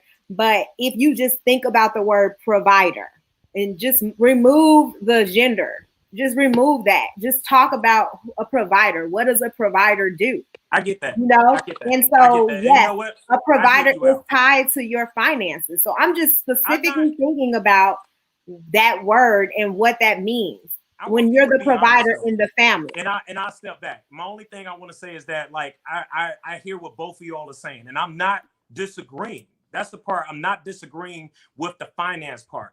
I do have an issue with when we start talking about how much, because that's the part that people don't talk about. People enter situations and feel that, oh, it's okay, you're working. And then next thing you know, oh, well, you're not working hard enough. Because then it's like, well, how much, right? Is there truly a dollar amount that's attached when we talk about finances and men providing? Because that's what we're talking about. We're talking about men providing in a relationship, but how much is enough to provide successfully? Let me ask you a question, B-Nix. Do you feel like you're doing what you absolutely love to do, like what you were born on this earth to do, as far as like your daily job? I do. And you love it. Work around the clock. And you love it. That's good. Okay, so let me pose this question to you, Nick. Considering those circumstances, if they say, yo, B-Nix, we want to give you a 50% pay cut, and you would have to make adjustments, and who knows, maybe move into a lower neighborhood or something like that. I don't know, right? Are you cool with that? Sometimes you don't have a choice. No. I said, are you cool with it? It's not happening to you. If I want to keep my job, yeah. I'm going to say look for other jobs. No. It's a simple question. See, yes or no? No, are you never cool with losing money. Okay, so you tell the whole story, Anton. Don't take a soundbite on what I said. Stop. Don't get emotional. Let's just just answer the question, bro. Stop piecemealing the question. I don't care. Ask me the whole thing. I asked you. Don't string me along, man. Ask me the whole question. I asked the question. How can I answer the question? Let me make my point, and let's point up front so I know where you're coming from. Stop trying to take what I say and then use it against me. Just say the whole question. I don't want you to get emotional again. I'm gonna let you. Just say the whole question, man. I don't care. Say your piece, bro. I made. Come on, Anton. Hey, go ahead, Anton, with your point. Go ahead. Would you even? They are. For the people that know, for the people that's watching the show, you get it. You understand. You can know the point I'm making. I don't have to say nothing else. You can move on. I'm still waiting for your question. So obviously, they are already converted. I don't think he's talking about me. I just think he's talking to the people out there. That's what he said. He didn't say me. Your name, though. He's talking to his fans. He said Jr. Okay. All right, Anton. Go ahead with your point, Anton. I made my point. I'm gone. We can move on. Let's roll. He was. So can you answer that question though, B-Nix? Would you take a cut? Yeah, I would, and I've done it. For your current job? A previous job, yeah. When I wasn't living in Chicago, I did. Okay. There was a job I was making $400 a month. Mm-hmm. And guess what? I still work in that same field. I feel this is part of the journey. If this is something you really want to do, you got to be dedicated to it. Did I dislike it? Hell yeah, Anton, you damn right I was upset.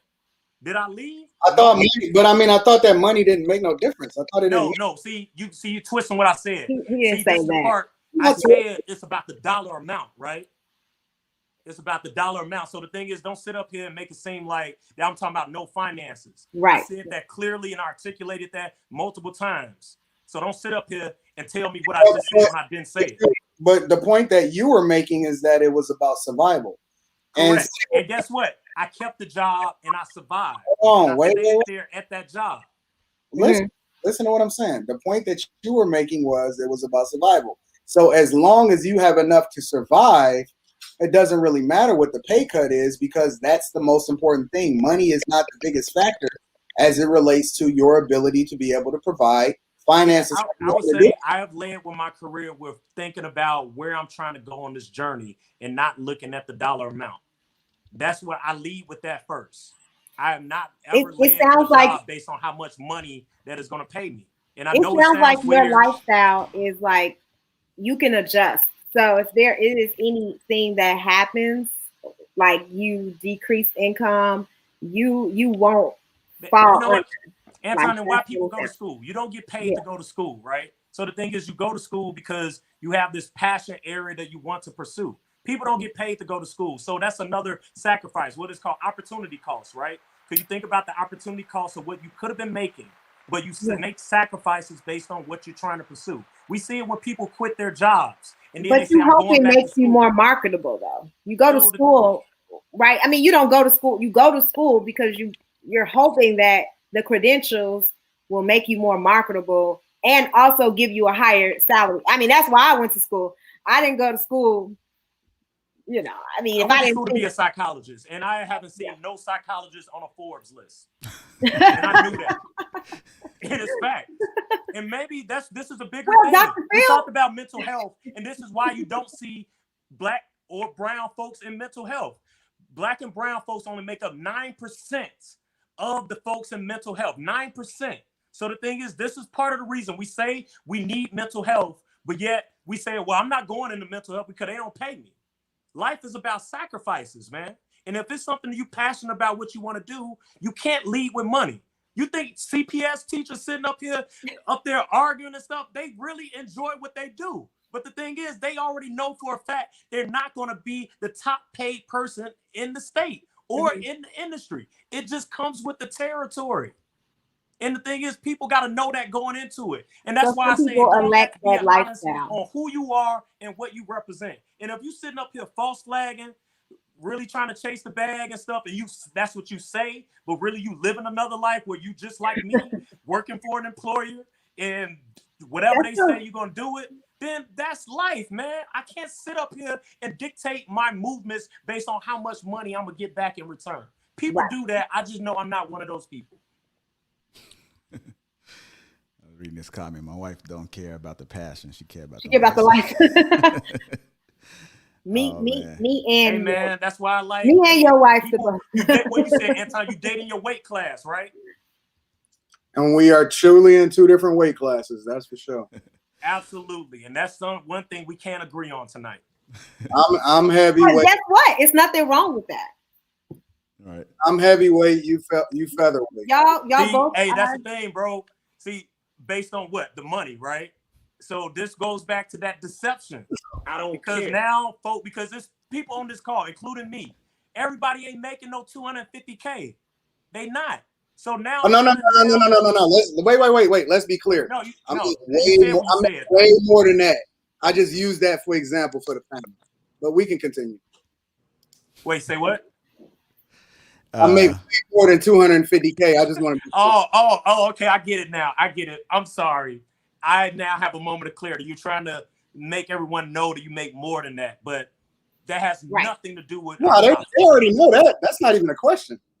I don't even care. I don't even think I asked you that. I don't care. But you know what? You do got an audience. I don't care. They do want to know. So, Tawana, you could speak. I'm sorry. I've been talking a lot. I feel like I did speak when I had an opportunity. Yeah, she spoke. We're gonna move on to the next topic. Thank you. Who you thinking, me? Just move on to the next topic, bro. All right. If you're just tuning in, welcome to Lapeef Let's Talk. Moving on to our last and final topic. Hey, make this one quick, man. What? Hey, what is it? I don't care. My spouse. Right. Go ahead, recite it. What's the question? You know. Come on, Dix. This was a hard show because I mean some of the topics are not like it's not my that face. hard. Great topics. People out I there love your appreciate it. topic. I love your topic. We gotta have those tough conversations, conversations that Mhm. you don't Hey, you should normally have see. folks submit the questions like at the beginning of the week so we could talk Yes. about them and stuff. I would love to hear a question that people have specifically for me. I would love to hear it. Well, let's hear this one. So what's the topic, JR? Is your spouse more significant than your childhood friend? Is your spouse More significant? yes than your childhood friend? Meaning, you may have somebody that you've been dating for like 2 years.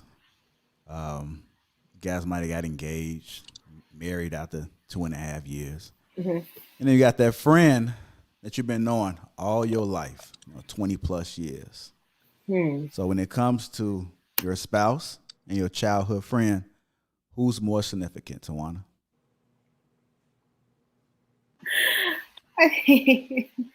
Oh, you are so funny. So, I mean, my husband, my spouse is the most important person in my life. So, my friend has to understand that. I do think they do understand that, and they know that. Because when you commit to someone, especially on that level, you are completely loyal to them and completely dedicated to them. And so that it goes without saying that, that is the first priority in my life. So does that mean that I'm going to separate myself from my friends and that I no longer have to have friends? No, because I feel like when you have a good spouse that's supportive, that loves you, like your friends become part of their circle as well, and like vice versa. So we all embrace each other and, like intertwine in each other's lives. So it's never been for me an issue of whether I have to decide on being friends with someone because of my spouse. And if I have severed ties with a friend, which I have, it's solely based on my experience with them and the things that me and that person, went through specifically. So, yeah, for me, my spouse is definitely number one in my life. It just depends on, that person who you're committing to and that situation. So, yep, that's my answer. When I first picked this question, I was kind of on the fence. Kind of understand both sides of it because your childhood friend knows you. Yeah. They've been knowing you all your life.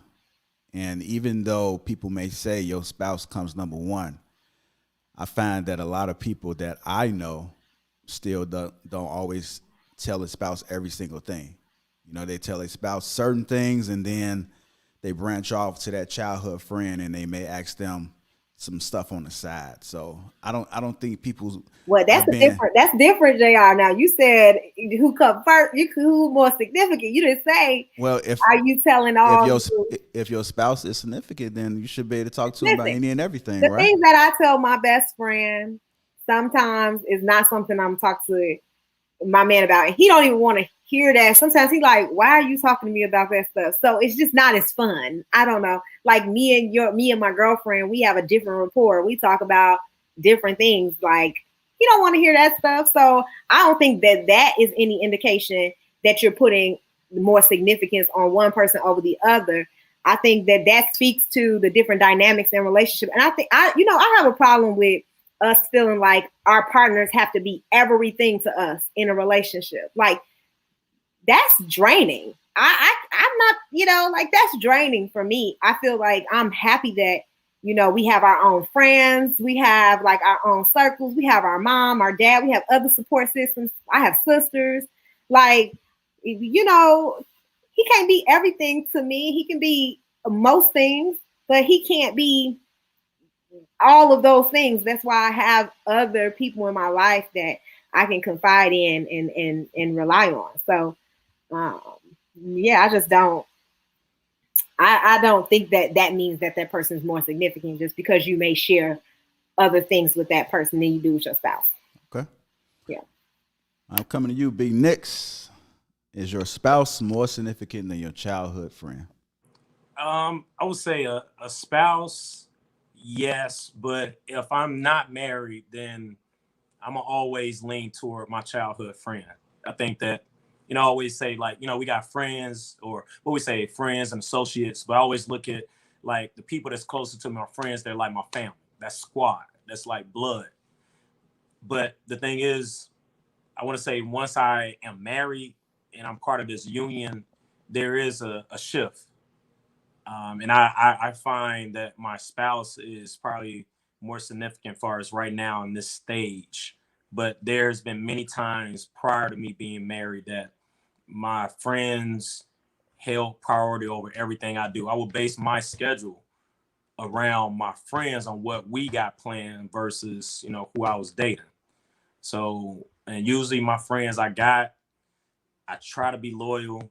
I mean, JR, you my second oldest godfather, you know. So the thing is one of those like it's family, you know. But I think there are some proper decorum and, you know, responsibilities and expectations you have when you are entering an official marriage. But prior to that, I would actually put my childhood friend as being significant, because people you date come and go.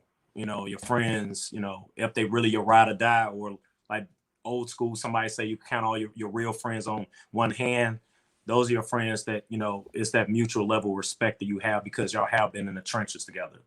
But I think that's when you transition, when you marry someone that is now your person that you now in this chapter of your life that should be in the trenches with you. Anton, is your spouse more significant than your childhood friend? You talking about somebody that you married, fam. Like, you literally talking about somebody who you took vows before God that said, till death do us part, for better or for worse, in sickness and in health, fam. Absolutely. Like, a childhood friend, dog, we have to understand that relationships aren't forever. It doesn't necessarily mean that something bad happened between you. It just means that y'all growing in two different directions. So when you take into consideration that you know, this is a person that I am expecting to very much be my best friend. Yeah. This is the person that's going to always take priority. Listen, my spouse takes priority over my mother, takes priority over my brother. Anybody who say they literally blood takes priority over everything. And so when you have your priorities in order, everybody else will know their place. If you set the expectation and the standard ahead of time and people understand how you moving, they'll never ever question you. They'll never have any kind of expectation of you to place themselves above your spouse. And we not just friends. We're not just dating no more. This is a person that I'm looking to spend the rest of my life with. This is the person that's going to take care of me if anything ever happens to me. You know what I'm saying? So this ain't nothing to play with. I know plenty of people that call themselves childhood friends. Okay, so we had some good times together or whatever like that. I'm very much expecting us to be moving in the same direction as maybe, you know, when you get married or whatever, yo, we can go on a double date or something like that. But outside of that, man, yo, I'm not having no conversations with you about whether or not my spouse takes priority. Of course she takes priority. She gonna forever take priority. Even if we in a bad space, if we still married, she take priority. That's the mother of my child. That's that. Hey, Anton, you shouldn't even have a friend that don't even understand that. You know what I'm saying? I don't even know people who don't understand that. Like, that's his wife. That's, you know, like, that's your priority in life. And it's not that you don't love your friend, but it's just a different type of bond that I have with my husband. You know, that's my partner for life. Like Anton said, I would never put any friend over. In fact, you know, like, a friend knows my boundaries and know not to disrespect my husband, right? Like, or not to even cross that line. So, well, Anton, I got a question for you. Do you, and I fully support what you're saying. Do you feel that, is that the same answer that you would have gave if this was like the version of you from 10 years ago, or maybe even 15 years ago? Has it always been that stance? From day one, I've been married for 16 years. Yeah. Going on 17 years. I got married when I was 22 years old, fam.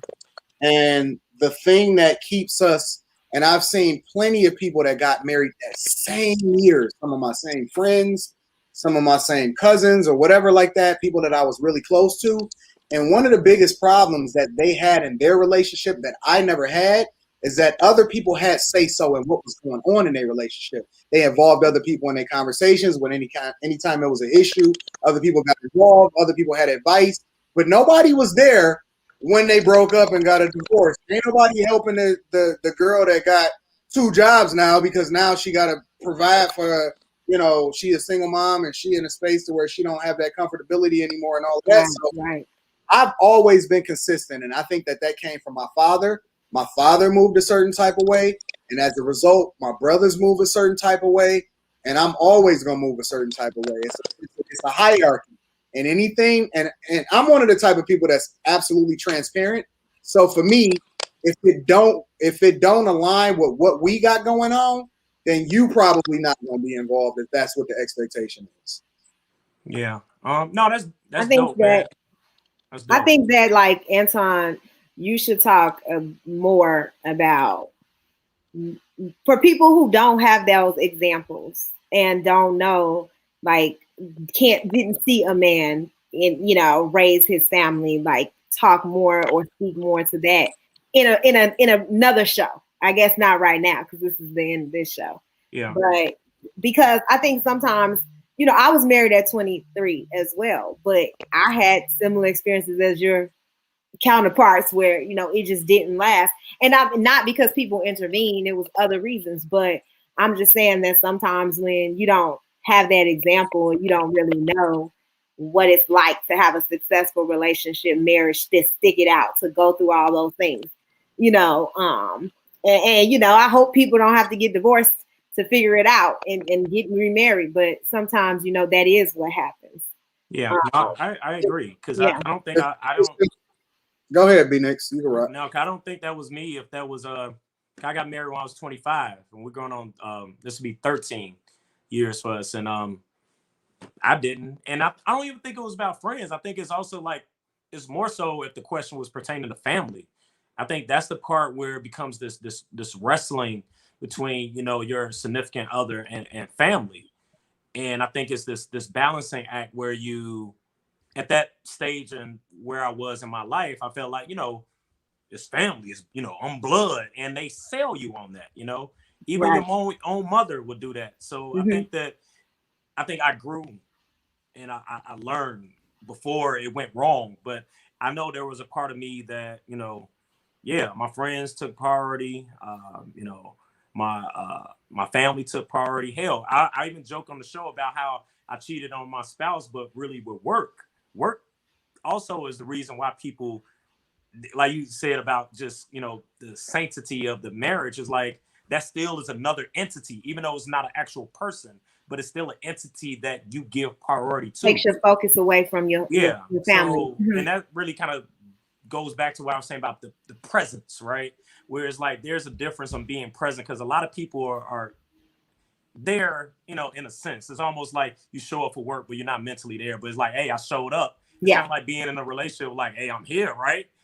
Can't be mad. I at least should get half credit or a C or participation points, but it's not about that. Life isn't. But I think that this is a real thing, because it goes back to your priority level. And I know I failed at that, years back I did put my friends and family as being more significant. 'Cause I felt like it's just, out of obligation. But I learned. But sometimes you don't get the opportunity to to learn. It's just like, hey, it didn't work. Yeah. Hey, Nix. What about? Okay. Hey, Nix, you guys, we got a caller. Oh, okay. Go ahead, caller. Hey, shalom, family. This is Terrence Avigata Jones. I just had a couple questions for the cast. All right. I'm a successful truck driver, business owner. I've been in trucking since August 2016. I trained more than 20 drivers on a national scale. I was a top 1% producer at a $3 billion company. Now I'm building my company. So I don't really have anything for brother Brandon, but Tawana and the other brother, I have questions for y'all. So, Sister Tawana, my question to you is, what is the purpose of the woman? Do you remember why God said he created the woman? For what purpose? Look, I won't quote the Bible because I I don't know for sure if I can do that, but I'll tell you that, you know, what I naturally think that women bring balance to in this world. And I feel like we're nurturers by nature. We have this helps, like a helpmate type spirit. We have this spirit of, you know, just, you know, pretty much like being there, being your support system, you know, making sure that we take care of everyone. Like we not we all, but you know, most of us, that's what we, you know, organically we want for our lives and our family. And even if they're not married, you know, there's other people that they can take care of, their parents, you know, they take care of, you know, neighbors. Like women, we just naturally, we want to help. Like we have that, you know, that instinct. So when you're in a marriage and you're in a relationship, you know, sometimes like your husband or your spouse, they need that affirmation. You know, they need that support from you. They need you to take care of the home. They need you to, you know, make that place a space that they want to live in, right?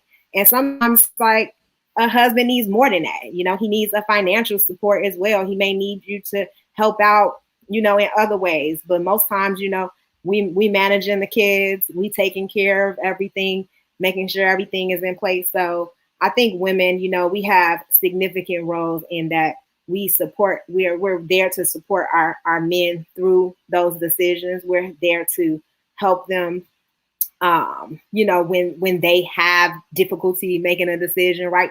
We're that person that they lean on, and we challenge them, right? We challenge our men most of the time and make sure that we raise their expectations. So a woman's role is very important in the home. It brings balance to the home.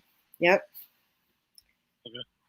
So I understand that you couldn't quote it, but there's two important things from the very beginning that I'm trying to advocate for men and women to remember.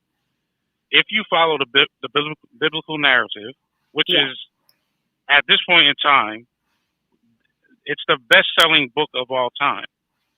This was not written by them. This was written by our ancestors. So if you follow the biblical narrative, two important points that men and women, especially in our generation, need to understand.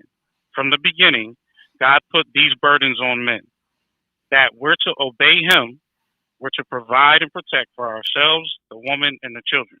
We also have to tend to the animals and the land. Translated today, that's important to keep a job and work and hustle and provide and protect. That's how that translates today. Men are out of order way too much today, which is why we have problems with our women.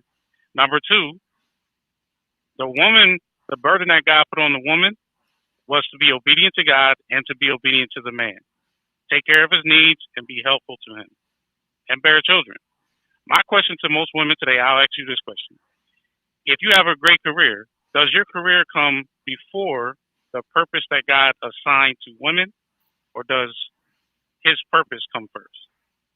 What's your thoughts? I guess that's your interpretation of our purpose. That's not my interpretation. So I can only speak to you from this perspective that my children are important in my life, more important than any career or anything. However, like I was at a point where I was a single mother taking care of them. So you have to understand that I will do anything to make sure that my children are taken care of and that they have everything they need. So if that means that I need to work and I need to work 2 or 3 jobs, that's what I'm going to do. So my kids will always be taken care of. And that is what I've been taught to do.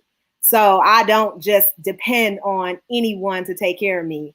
And I don't want anyone to just solely take care of me. You know, I'm always going to provide for myself. So I am not the right person to talk to if you want to get into biblical explanations of what a woman and a man are. I understand your position, and I'm not disrespectful to anybody's religion, but that's definitely not how I live my life. I am naturally a nurturing person, a supportive person, a helpful person. That's my home. That's just how I am. And that's what organically happens in my household. But I by no means ascribe to that. All right, Carl, you said you had a question for Anton? Yeah. I appreciate that answer. That makes you not a burden, and that's good to know. Yes. Brother Anton, my question to you is about business.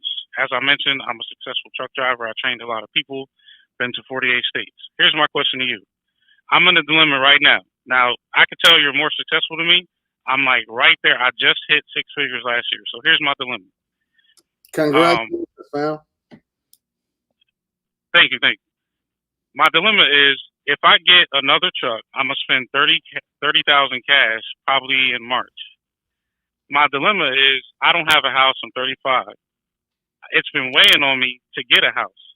Should I get the house or should I get 2 trucks instead of 1 and turn that into 15K a week and then get a house a few months later? Hey, What's your thoughts on that? Hey, Anton, like before you answer, I know Anton does do some consulting on the side. Anton will probably briefly just give you some advice, but if you want to reach out to him on the side, his website is there, which is AntonDaniels.com. Feel free to reach out. We got people. Okay. I can answer. But go ahead, Anton. Always go with the thing that's going to bring you the most money. Whatever it is that's going to be an asset to you. That house is not going nowhere. And if you look at the house as an asset, like unless you're renting it out, always rock with the thing that's going to bring you the most money, because number one, you're going to be able to write it off. You can write off the expenses that's related to the business or adding or growing the business. Number two, is going to continue to produce more income, which means that that's compounded. You know what I'm saying? So anything that compounds, that continues to make you money, is always going to be the biggest play versus the thing that makes you feel the most comfortable. So the thing that you got to do is get out of the mindset that you have to have a house. That's not important, bro. Not even a little bit, to be honest with you. Okay.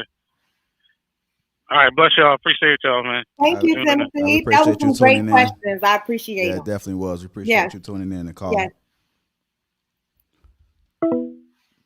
All right, you guys, we had like one more call and then we're going to go ahead and wrap it up. I like our callers. They shake things up, huh? We had the Jim Crow. Now we got the Bible. What's next?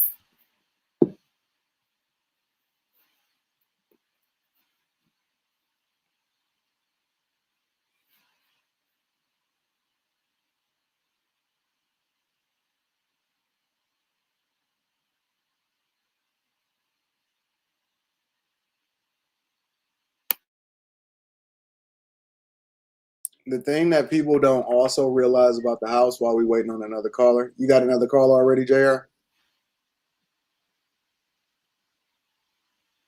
Yeah. Hey, go ahead and speak real quick, Anton, before we switch.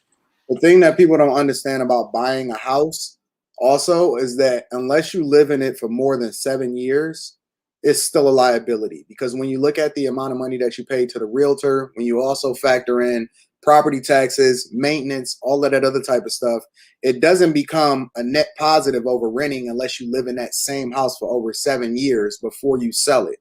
In addition to that, it's still a liability because you still have to plow money into it versus it being an asset and it actually adding more money and value to you, or i.e. somebody paying the rent and paying down the mortgage for you. So just another gem for y'all.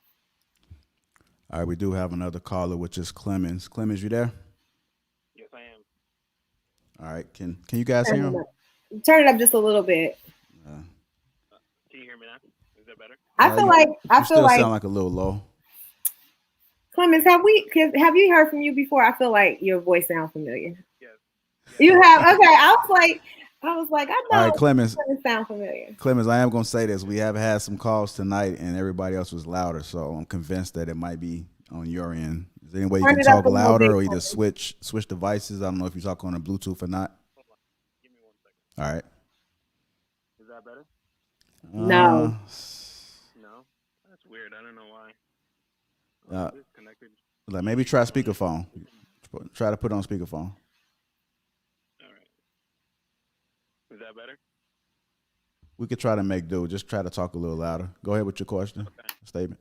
Okay. Well, my questions aren't going to be as exciting as the previous callers, but this one was more towards Anton. Going towards a lot. So I didn't really have many. Can't really hear that well. I can hear you. Keep talking. I can hear you. Okay. So going towards a lot more of what I want to do in life, like a great role model of a good relationship in my life. So right now, I feel like I'm chasing a lot more my purpose and increasing my value. But how can that work out if I can't see myself sustaining a good relationship while doing that? A relationship like you talking about being in a relationship with another person or a woman? Yes, correct. And actually a successful one that can actually lead to marriage. I'm not talking about hooking up or sleeping with someone because that it brings a lot more liability, in my opinion. How old are you, bro? 28. And you worried about being in a marriage at 28? No, not at all. I'm thinking more like maybe my late 30s. I was thinking about marriage. So I didn't I want can't hear. I didn't want I can hear. I didn't want I can hear him. I turned them up. okay. So I didn't want to get into a relationship or anything serious until later into my 30s. But then he listened to you say you were married at 22. That made me second guess myself as in am I not making a right decision? That's why I decided to call and ask you about it. Hey, Anton, before you answer that, can you just repeat his question so everybody else that So can't hear? what he's saying is that, I guess to sum it up, he's in a space in his life where he's actually growing financially and he's becoming a person that he needs to be in that space. And in his mind, he was thinking that he needed to focus on becoming the best version of himself and Right. focus less on women as far as dating to marry and he's 28 until later into his 30s, until he heard me say that I was 22 when I got married. Is that correct? Mm. Correct. Okay. Now he's beginning to question himself and whether he should be married now. Right? Is that what he's Not saying? married now, but at least dating someone and moving towards that direction with them. Okay. Like if that should be your focus, right? Because you're 28 now. No, not at all my focus. They won't be my focus, but at least finding someone that will be moving in that direction with me.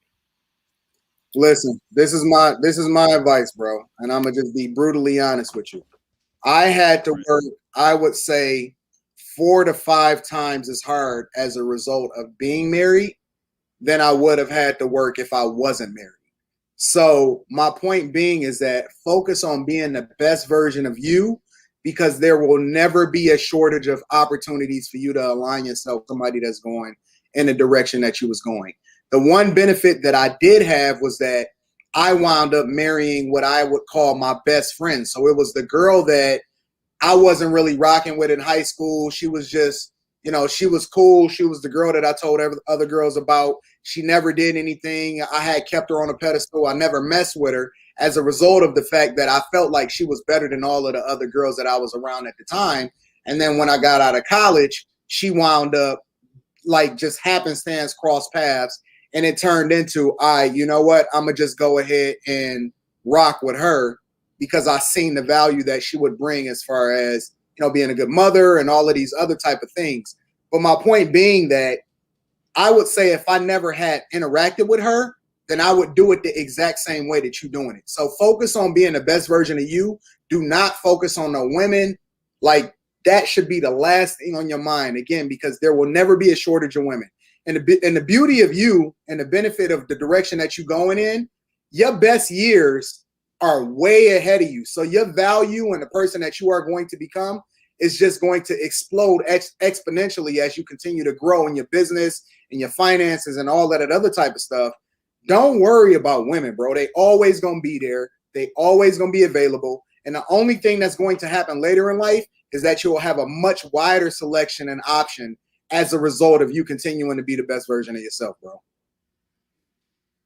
I really appreciate that answer. Thank you very much. Yeah, bro. All right, Clemens, we appreciate you from calling and being a loyal subscriber. He is definitely a loyal Anton fan. I will say that. Listen, I love all of you guys. You guys have all given like definitely different. I can't hear him, but what did he say? I can't hear you, Clemens. Hold on, Tawani. He talking. I'll let you know what he said. Oh. Okay. I you guys have all given different perspectives that I do respect. I don't always agree with it, but I still do respect. And in the end, I don't care.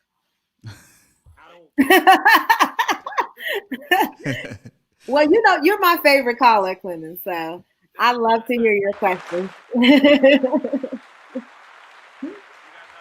All right, you You too. too. All right, you guys. It's gonna conclude our show for tonight. We appreciate you guys for tuning in to Lapeef Let's Talk. In case you guys, we also are streaming live on Facebook as well as YouTube. So this doesn't go to the people that's already on YouTube, but for the people that's on Facebook, we do have a YouTube channel. All you got to do is type in Lapeef Let's Talk. It'll pop right up. Make sure you subscribe, share, and set those notifications. For the people that's already